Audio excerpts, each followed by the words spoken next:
ማንንም የከለከለሽ ዴቭ ያየው ነገር ሁሉ ትክክል አይደለም። የቱ ነው ትክክል?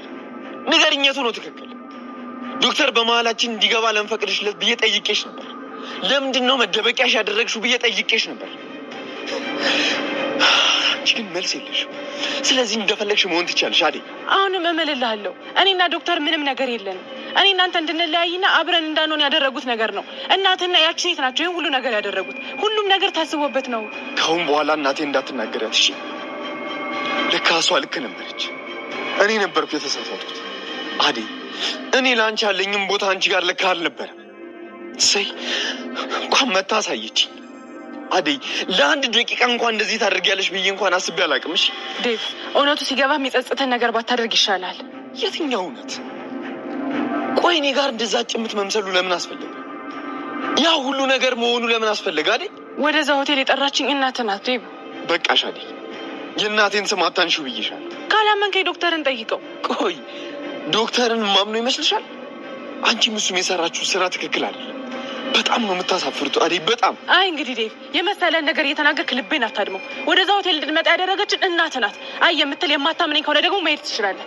ምንም ብትይ እኮ አሁን ላይ ለውጥ የለውም። እናቴ ተመልሳለች። ሄደች? አዎ ሄዳለች። ግን መምጣቷ ደግሞ ትክክል ነበር። የአንቺን ትክክለኛ ፍላጎት ምን እንደነበር አሳይተኛለች። አትሳሳት። እኔም ወደ ሆቴሉ ይዛኝ የመጣችሁ እናትህ ናት። ዶክተርን ደግሞ ቤሪ እኔን ከአንተ ጋር ለማገናኘት ነበር ይዛኝ የመጣችሁ። የኔ እናት? አዎ ያንተ እናት። የእኔና አንተን ጋብቻ እንደተስማማችበትና አብረን እንድንሆን እንደምትፈልግ ነገረኝ። ወደ ሆቴል ይዛኝ መጣች። ቆይ ታዲያ ለምን እዛ ከመሄድሽ በፊት ለእኔ ያልነገርሽኝ?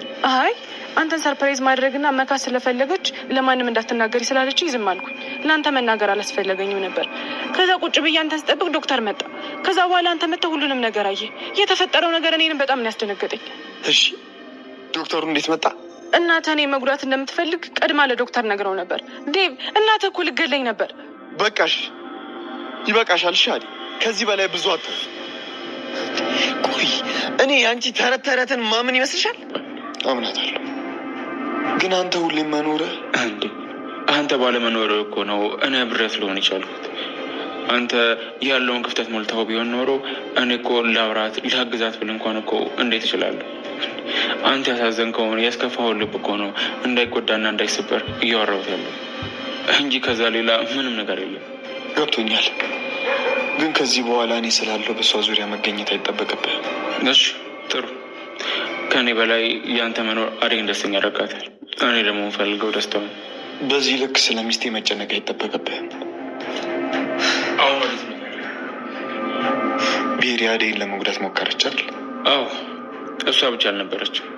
ከእናት ጋር ሆነው አዴን ካንተ ለማስታረቅ እየሞከሩ ነበር፣ ግን ደግሞ አልተሳካላቸው። ቆይቺ ቤሪ የምትባለው ልጅ ምን ባደርጋት ነው የሚሻለው? በስተመጨረሻም እንግዲህ ያው እናቱና እንዲሁም ደግሞ ቤር እጅግ በጣም እንደተጫወቱበት ይህን ነገር ያደረጉት ሆን ብለው አደይን ለመጉዳት እንደሆነ በስተመጨረሻም ዘግይቶ ቢሆንም አውቋል ማለት ነው። ግን ደግሞ በዚህ መልኩ እናቱና እንዲሁም ደግሞ ቤል ከጎዷት ይልቅ ማለት ነው ዴብ ደግሞ አልረዳ በማለት ወይንም ደግሞ ያው አደይን ባለመስማቱ ማለት ነው የባሰ ልቧን ሰብሯታል። በዚህ የተነሳ እንግዲህ ዶክተሩን ለማስረዳት ሞክሮ ነበረ። ግን ደግሞ አደይ ትገባለች ብላችሁ የምታስቡ ለማን ነው? ለዴብ ነው ወይንስ ደግሞ ለዶክተሩ ነው መሆን ያለባት ብላችሁ ታስባላችሁ? በነገራችሁ ላይ ዴብ ከብዙ ነገሮች ላይ ያው ከጎኗ ሆኗል። ቢሆንም ግን አሁን ላይ እናቱ ያለችውን ሀሳብ እየሰማ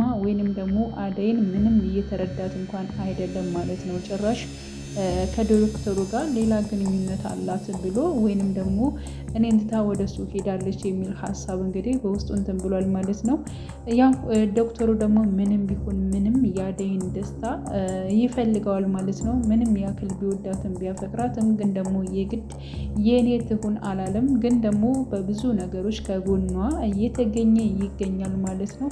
ስለዚህ ዴብ እጅግ በጣም ማስተዋል መቻል አለብን ማለት ነው። በአደይ ምንም አይነት ነገሮችን መደራደር የለበትም። በጣም ብዙ ነገሮችን አሳልፈዋል ዴብ እና እንዲሁም ደግሞ አደይ አሁን ከደረሱበት በፊት ማለት ነው። በጣም ብዙ ነገሮችን አሳልፏል። ግን በዚህ ምክንያት ደግሞ አሁን በመጣችው ልጅና እንዲሁም ደግሞ በእናቱ ሀሳብ ላይ እንትን በማለት አደይን በዚህ መልኩ ማለት ነው ያንቺን ተራ ነገሮችን እኔ ማዳመጥ ጊዜ የለኝም አልሰማሽም እያለ እንግዲህ የተለያዩ ቃላቶችን ሲናገራት ነበረ ማለት ነው። እና ባጭሩ በንችም ዶክተሩ ማለት ነው እንደምንም አድርገ እሷን መረዳት አለብህ። ከኔ በላይ አንተን እጅግ በጣም ትወዳለች፣ ታፈቅራለች። ስለዚህ እሷን ላንተ ነው ሁሉን ነገሮችን ለማስተካከል እየለፋች ያለችው፣ አንተ ግን ልትረዳት አልቻልክም በማለት ከዚህ በላይ ስለ እሷ እንድታስብ አልፈልግም። አደይ የኔ ሚስት ነች። ሲቀጥል ስለ ሚስቴ አንተ በዚህ መልኩ ማሰብ የለብህም በማለት እኔ እኮ ስላሰብኩኝ መሰለኝ ከዛ ቦታ ተገኝቼ እሷን የታገትኳት ማለት ያው እንግዲህ እያዳንኳት ለማለት ነው። እና እኔ ባልደርስ እኮ ህይወቷ አደጋ ላይ ነበር። ስለዚህ እኔ ከጎኗ ሆንኩኝ እንጂ ሌላ ምንም የተፈጠረ ነገር የለም፣ አንተ እንደምታስበው አይደለም በማለት እንግዲህ ለዴቭ አስረድቶታል። ዴቭም አሁን ላይ እጅግ በጣም በመበሳጨት ቀጥታ እንግዲህ ልታገባው ወደ ነበረችው እየሮጠ ሂዷል። ምንድን ነው የሰራሽው? ምንድን ነው ያደረግሽው ነው የሚላት። ሌላ ምንም ነገር አይደለም የሚላት ማለት ነው በነገራችን ላይ ማለት ነው። ስለዚህ ያው ይቆጣታል፣ ዝም ይላታል። ስለዚህ እሱ አቋሙን መወሰን መቻል አለበት። ወንድ ልጅ በራሱ አቋሙን ወስኖ መያዝ አለባት እንጂ እከሌ በመጣ ሰዓት ዝም ብሎ በመንሸራተት የሆነ ነገር በሰማ ሰዓት የሆነ ዝም ብሎ በመንሸራተት መሆን መቻል የለበትም ብዬ አስባለሁ። ስለዚህ ያው ዴቭ አቋሙን እንትን ማለት አለበት፣ ማስተካከል መቻል አለበት። ካለዚያ ግን ያው አደይንም ማለት ነው እንዲሁ ለዶክተሩ ቢተዋት ራሱ ይሻላል፣ ሌላ ነገር ውስጥ ከሚያስገባት ወይንም ደግሞ ውስጧም ከሚጎዳ ብዬ ነው የማስበው ማለት ነው። እንግዲህ እና አደይ ተከታታይ ድራማ አሁን ላይ እንግዲህ ያው ዶክተሩንም የምትወደው የምታፈቅረው ማለች። በነገራችን ላይ አደይ ድራማ እጅግ በጣም ደስ ያለኝ ደግሞ ለሊ ማለት ነው ወንድም በማግኘቷ ማለት ነው። ገጀረው እንግዲህ የእሷ ትክክለኛ ወንድሟ ነው። አሁን ላይ እየተረዳት አይደለም፣ ግን ደግሞ ከጊዜ በኋላ የሰው ልጅ ነውና መቀየሩ አይቀርም። ከብዙ ነገሮች በኋላ ተቀይሮ ማለት ነው መልካም ወንድም እንዲሁም ደግሞ መከታ እንደሚሆናት ተስፋ እናደርጋለን። ሲቀጥል ደግሞ ራሱ ማለት ነው ይብን ለያዘችው ፍቅረኛ ለባቡሬ ራሱ ሲናገር ነበረ። ለማንኛውም አንተ ቁጭ ብለህ ትንሽ ካወራህ ደግሞ ልትለያየን ትችላለህ። ማን ሰጠህ? ሊሊን ማን ሰጥቶ ነው አንተ የምትወስዳት? እያለ የገንዛ ጓደኛውንም ሲናገር ነበር። ብቻ ግን ሊሊ ወንድሟን በማግኘቷ እጅግ በጣም ደስ ነው የሚለው ማለት ነው። ምክንያቱም እንግዲህ በአክስቷ እጅ በጣም ብዙ ነገሮችን ስትሰቃይ ነው ያደገችው። እናት አባት የላትም እና በዚህ መልኩ ወንድሟን ስታገኝ ከምንም በላይ እጅግ በጣም ደስተኛ ያደርጋል ማለት ነው። ሌላው እንግዲህ ቤዛ ነች። ቤዛ ከወንድሟ ጋር ሆና አሁንም ማለት ነው ለምንድን ነው ግን እኛም ብቻ ሰው የማይጠጋን እያለ እንግዲህ ወንድሟ ጠይቋት ነበረ።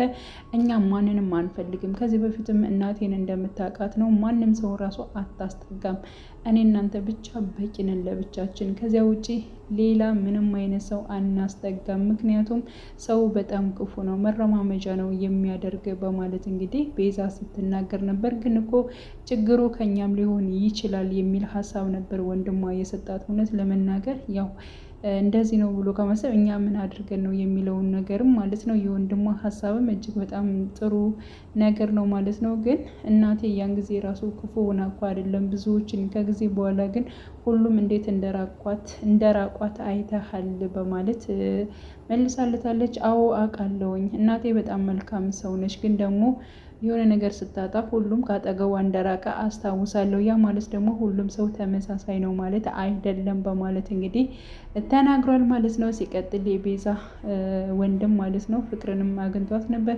ፍቅር ወዳለው ምናምን እያለች ትንሽ ፍቅር ያጫውታታል። ግን ደግሞ ሆን ብላ አውቃ መጠቀሚያ ለማድረግ ነው የምትፈልገው ማለት ነው። ሲቀጥል ቤዛን አግኝታት ነበረ። ቤዛና እንዲሁም ደግሞ ፍቅር ተገናኝተው ነበር ከወንድሜ ጋር። ምንድን ነው የምትፈልጊው? በተደጋጋሚ ወንድሜ ጋር እየደወልሽ ነው፣ ምን አድርግ ነው የምትዩ? በሱ ላይ የሆነ ነገር እረማመዳለሁኝ እጫወታለሁ ካልሽ ደግሞ እኔ ራሴ ነኝ የምገልሽ፣ ፍቅር አርፈሽ ተቀመጭ በማለት እንግዲህ ቤዛ አስጠንቅቃታለች ማለት ነው። እና ውድ የቻናሌ ተከታታዮቼ ቤተሰቦቼ በያላችሁ በሰላማቸው ይብዛልኝ። መልካም ጊዜ ተመኘውላቸው። ቀጣይ ፓርቱን ማለት ነው በጉጉት የምንጠብቀው ይሆናል። ዴቭና እንዲሁም ደግሞ አደይ አንድ ላይ ሆኖ አሊያም ደግሞ ዶክተሩና አደይ አንድ ላይ መሆን አለባቸው። እንደኔ ዶክተሩና አደይም አንድ ላይ መሆን አለባቸው ብዬ አምናለሁ። እናንተም ያላችሁን ሀሳብ አስተያየት በኮሜንት ላይ ማስቀመጥ ትችላላችሁ። መልካም ጊዜ ተመኘውላችሁ።